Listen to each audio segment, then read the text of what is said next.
Je disais donc que Weber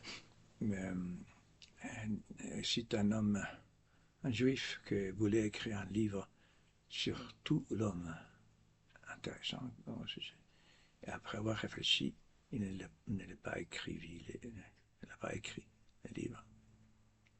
Il ne l'écrivit pas, le français. Excusez-moi. Voilà. Et donc les sujets sont interminables de l'homme, interminables, aussi interminables que l'histoire.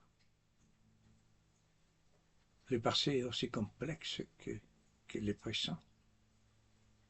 C'est pour ça qu'on peut parler du passé, parce qu'on pensait qu'on est un peu. Mais des erreurs historiques, des interprétations, mais impressionnantes, fausses, parce que quelqu'un a lancé un jour une idée. Monsieur, oh là là, ma tête, qui a écrit, Monsieur Sevilla, a écrit beaucoup de choses bonnes par rapport à l'horreur historique et d'autres personnes. Il y a une révision historique aujourd'hui de tout ce qui est dit de temps passé par rapport aux chrétiens qui ont été colportés par des antichrétiens, parce qu'ils voulaient les faire. Vous savez, les idées sont féroces. Les idées sont inarrêtables, et qui rentrent dans la... Regardez ce qu'ils ont dit, et on le dit aujourd'hui de l'Évangile, en parlant, donc, quand vous vous souvenez, quand vont, les apôtres vont, les Juifs, ils savent que le Christ n'est pas là, les Juifs. Je ne parle pas des Juifs actuels.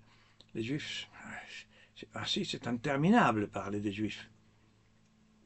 Le peuple juif est le paradigme de l'humanité. La grandeur et aussi la non-grandeur. Les Juifs eux-mêmes, c'est un des peuples qui reconnaît ses erreurs et qui se repent. Il n'a pas honte de dire qu'ils étaient des esclaves en Égypte. Un peuple qui n'a pas honte de son origine raconte ce qu'il était et raconte qu'il a trahi l'alliance 1000 fois. La Bible, c'est ça. L'Écriture, c'est ça, l'Ancien Testament. C'est l'histoire d'un Dieu qui vient et revient, et un peuple qui se révolte, et qui se révolte, mais avec des situations atroces, jusqu'à brûler leurs propres enfants, offrir, pas brûler, ceux qui ont perdu l'alliance. Bon, voilà, donc, voilà, alors, vous voyez, la parenthèse était trop longue. Et l'homme, oui, on disait donc que le corps a été remplacé. Parce qu'effectivement,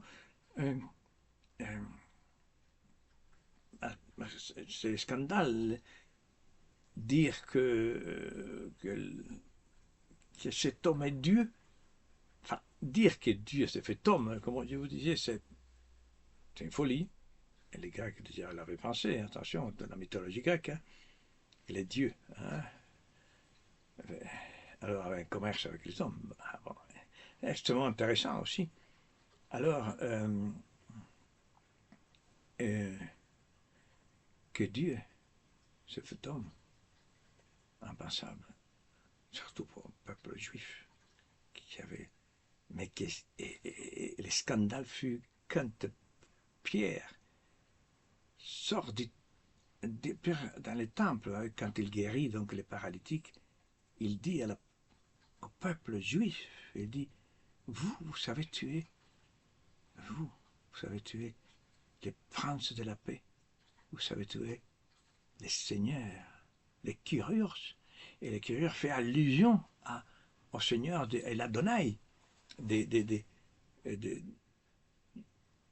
à Jésus de Moïse, du Sinaï, qui s'est présenté dans la grandeur, au milieu des tonnerres. C'est pour ça que les Juifs ne voulaient plus voir Moïse quand il est descendu de la montagne. Je répète la même chose. Vous savez, les enfants aiment beaucoup quand on répète les choses. Hein. Et un enfant peut voir plusieurs fois un film, mais plusieurs fois. Des adultes aussi. Hein. Des adultes, plus ou moins, voilà. Ah, aussi, voilà. Donc, l'Adonai, les dieux des armées, les Sabaoth, les grands, c'est totalement autre. Alors imaginez quand Dieu dit, vous savez tuer les princes de la vie, y compris les juifs. Les, Saint Étienne, quand il dit, je vois les ciels ouverts, je vois Jésus, je vois le Fils de l'homme. Les juifs compris, parce qu'ils ne sont pas idiots. Hein. Voilà. Parce qu'il se fait homme. Donc,